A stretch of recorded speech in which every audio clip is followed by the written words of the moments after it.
Amanda with Straightsmile Solutions, straightsmilesolutions.com, and it's no secret that I'm not at all a fan of the whole orthodontic industry, let alone orthodontic residency programs. Yes, I went through one. I went through one of the best ones. Um, I don't regret my decision that I made, but the decision I made was based on the status of orthodontics, how it was in the 90s. And there really was no clear aligners back then. Ortho was a full on referral only residency, meaning that almost no general dentist did any ortho. It was too complicated because in order to do it right, you had to learn to bend wires and do all kind of funky cantilevers and things like that.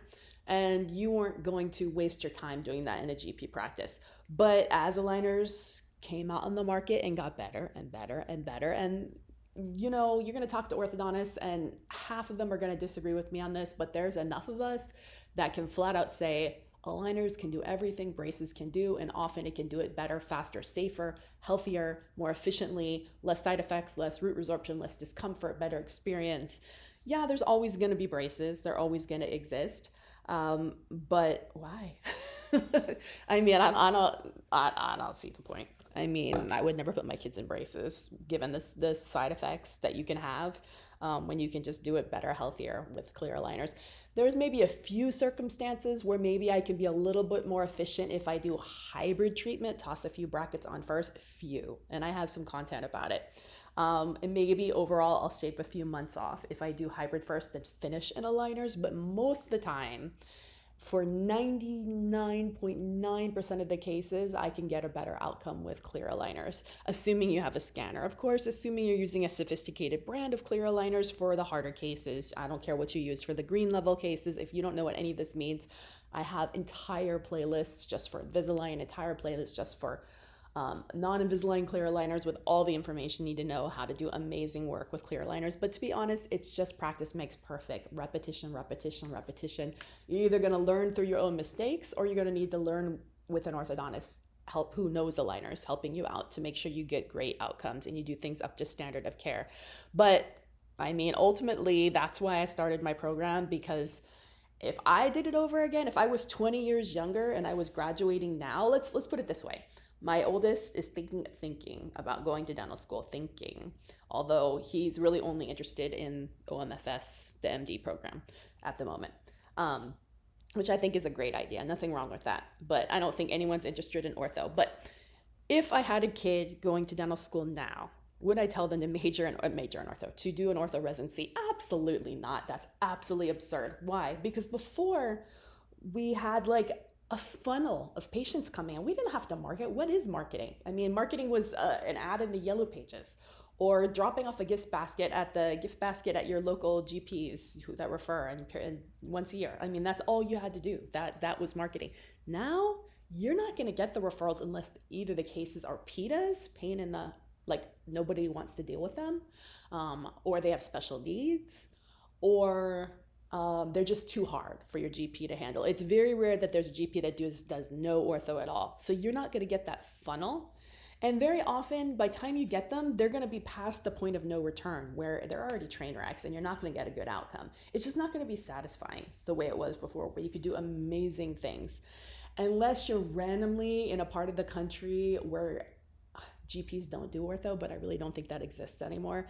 And if you think you're going to find a part of the country where you can have that funnel, good luck, because I can guarantee you the GPs are going to change, and they're going to change things. So don't pick it for that reason. Now, if you have a parent who's an orthodontist who already has an amazing name established and you're going to take over that practice, you have a funnel already set up. But as the dentists in the community get younger and younger and start doing more ortho, trust me, I talk to them all the time, that funnel's going to change.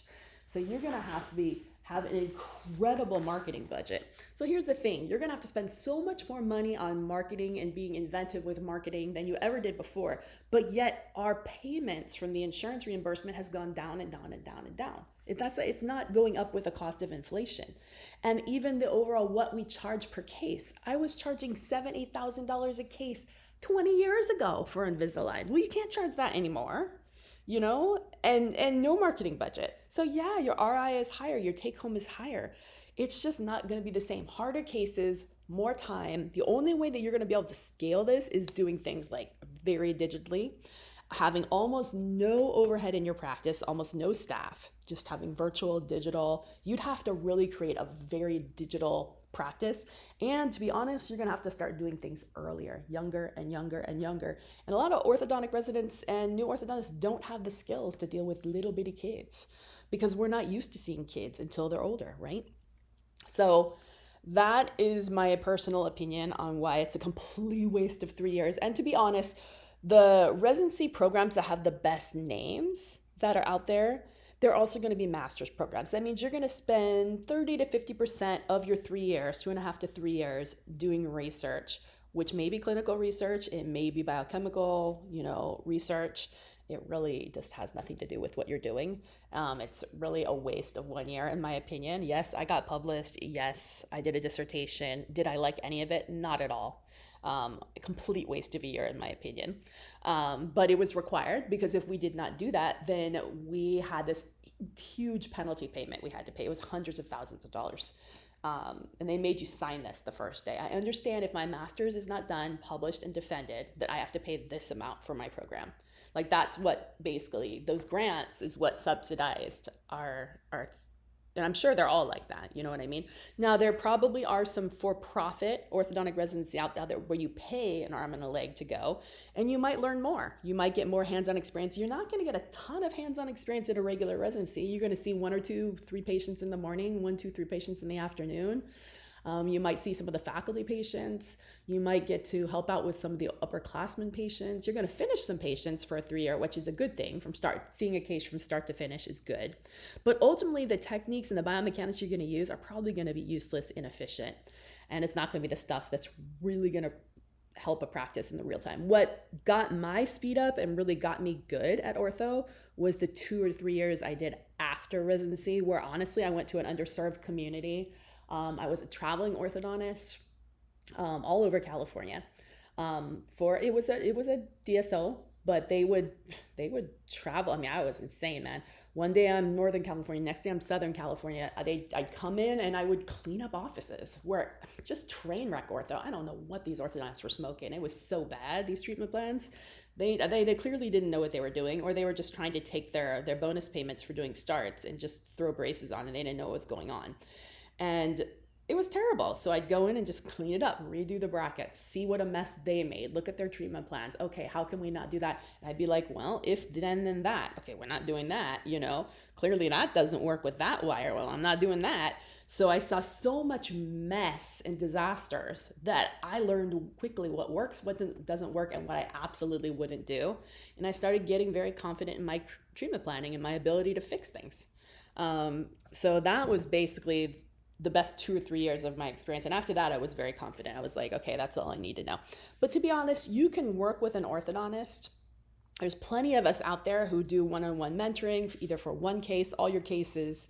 It doesn't have to be just Invisalign. I would say the vast majority are just doing Invisalign. I'm one of the only people that does phase 1, interceptive, growth modification, airway, braces, pretty much all that kind of stuff. I stopped the level. I hold the bar at jaw surgery cases, exposure cases, TADS, anything like that, because I don't think that's something that I should be supporting you remotely. And I really think all those cases need to go to the orthodontist anyways. So hopefully this helps inspire you. If you're a primary care dentist, you have the patients in your office anyways, just start screening them. You don't have to pay for somebody to market for Invisalign cases. That's the dumbest thing I've ever heard. You have the cases.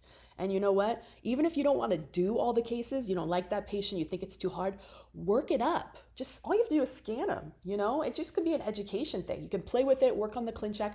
If you're working with a doctor, you might as well get all the help you can in the world. And at least you're educating the patient on what's possible. And shoot, if you have a CBCT, you should definitely be using that, because that is the magic link for adult ortho. So, all right, hopefully this was helpful. Thank you.